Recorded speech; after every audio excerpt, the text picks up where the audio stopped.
വളരെ കുറച്ച് ദിവസങ്ങളുടെ ഇടവേളകളിൽ വാർത്തകളിൽ നിറഞ്ഞു നിന്ന രണ്ടു താരവിവാഹങ്ങളുണ്ട് കേരളത്തിൽ. ഒന്ന്, നടൻ സുരേഷ് ഗോപിയുടെ പുത്രി ഭാഗ്യ സുരേഷിന്റെ വിവാഹം.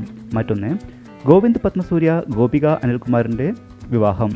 ജനുവരി 17-നായിരുന്നു ഭാഗ്യയുടെ വിവാഹമെങ്കിൽ ജനുവരി 28-നാണ് ഗോപിക ഗോവിന്ദ് പത്മസൂര്യയുടെ വധുവായത്. രണ്ടു വിവാഹങ്ങളിലും പൊതുവായി എന്തുണ്ട് എന്ന് ചോദിച്ചാൽ രണ്ടു മറുപടിയുണ്ട്. രണ്ട് വിവാഹങ്ങൾക്കും സാക്ഷ്യം വഹിച്ചത് തൃശൂർ ജില്ലയാണ്.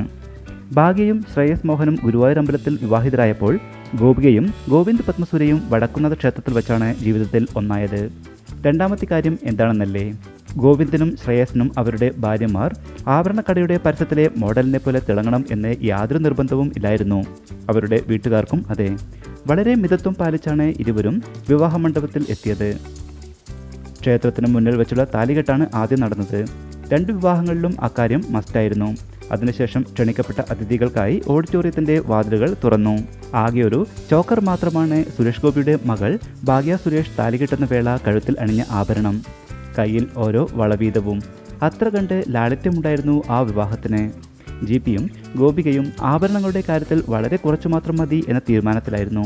ആഭരണങ്ങൾ അണിയുന്ന ശീലവുമില്ല ഗോപികയ്ക്ക്. വിവാഹത്തിന്റെ എല്ലാ ചടങ്ങുകളിലും ഗോപിക അനിൽ ഒരേ തരം മാലകൾ തന്നെയാണ് ധരിച്ചത്. കൈനിറയെ വളകൾ വേണമെന്ന് ഗോപികയ്ക്ക് നിർബന്ധമില്ലായിരുന്നു. ഗോവിന്ദ് പത്മസൂര്യയും ഗോപികയും അവരുടെ കുടുംബാംഗങ്ങളും ഒന്നിച്ചു പോയാണ് വിവാഹാഭരണങ്ങൾ തിരഞ്ഞെടുത്തത്. ഭാഗ്യയ്ക്ക് മുത്തശ്ശിയും അച്ഛനമ്മമാരും സമ്മാനിച്ച ആഭരണങ്ങൾ മാത്രമാണ് ഉണ്ടായിരുന്നത് എന്ന് സുരേഷ് ഗോപി പിന്നീട് ഒരു പോസ്റ്ററിലൂടെ അറിയിച്ചിരുന്നു.